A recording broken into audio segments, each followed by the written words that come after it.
Howdy! Welcome to Formula Forecast, where we discuss the twists and turns that Mother Nature throws at us. This week, we're at Zandvoort. Towards Vale now. Who's going to be last on the brakes? Leclerc has that inside line. Through goes Hamilton. Unbelievable stuff. We're finally through the summer break, and our first race back is at Zandvoort, a track that's been part of Formula One on and off over the years. Originally dropped in 1985, Zandvoort made a comeback in 2021 after a 35-year hiatus.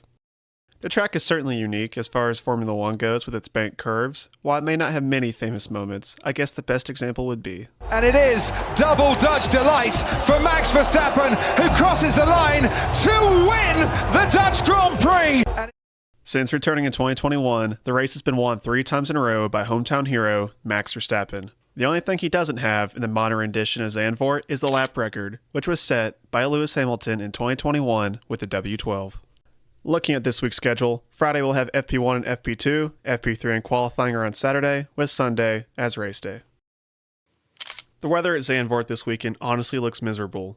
Friday and Saturday are both shaping up to be very windy and rainy, which would include the qualifying session, so keep an eye out for Lewis, Max, and Fernando. Daily high temperatures will hover around 20 degrees Celsius or about 70 degrees Fahrenheit, with winds out the southwest at about 40 kilometers per hour on both days.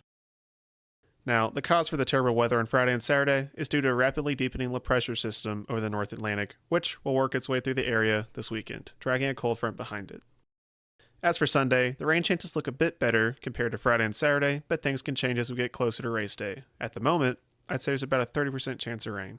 Regarding the Grand Prix, this is typically a short 2-stopper or a long 1-stopper in dry race conditions. However, given how well these cars have improved with the tire stress, don't be surprised if most teams only stop once. Now, let's catch up on some current news. Carlos Sainz has finally signed a contract to drive for Williams in 2025, leaving many people wondering if he should have waited for a better seat. I cover that topic in more detail in the linked video above. As for the remaining unclaimed seats, with the bottleneck of Sainz's decision now out of the way, I would expect the rest to be filled within the next 2 weeks or so. The Mercedes seat in particular is likely to be secured soon, as it appears more and more likely that they will sign 17-year-old Kimi Antonelli during the Italian Grand Prix weekend. Moving on to more concrete developments, F1 higher-ups will be traveling to Rwanda to discuss the potential return of a Grand Prix to Africa. If this happens, this would be the first race on the continent since the 1993 South African Grand Prix at Kyalami. The proposed Grand Prix would join a list of other helpful tracks aiming to secure a spot on the 24-race calendar, including the Madrid Street Circuit, which is confirmed for 2026 to replace Catalunya, and the Qiddiya Speed Park, which is confirmed loosely for 2028 to replace Jeddah. Other tracks vying for a place on the calendar include a Bangkok Street Circuit, which would probably replace Singapore, a circuit in Chicago or New York City, which would hopefully replace Miami, and an Osaka Street Circuit, though this one promises Suzuka would remain on the calendar if implemented. These are in addition to other numerous rumors such as races in London, Colombia, or a return to India, Turkey, or Sepang.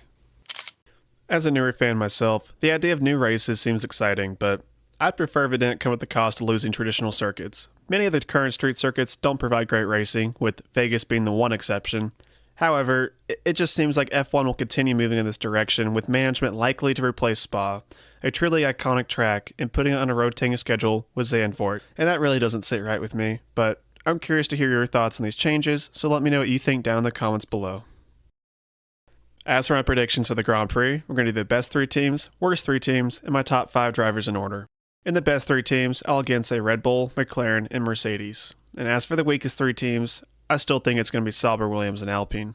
Finally, for my top 5, I think Lewis will win as Mercedes has been close to the fastest car recently, and I've gone 2 for 3 on predicting him to win, so let's go 3 for 4. Next, I think Max will come in P2 in his home race, just ahead of George Russell. And 4th and 5th, I have Oscar ahead of Lando Norris. I'm also interested to see how y'all think this Grand Prix will shake out, so comment down below your predictions for the race. I'd like to thank you for watching. If you enjoyed the video, please leave a like and subscribe, and I'll see you next week for the Italian Grand Prix.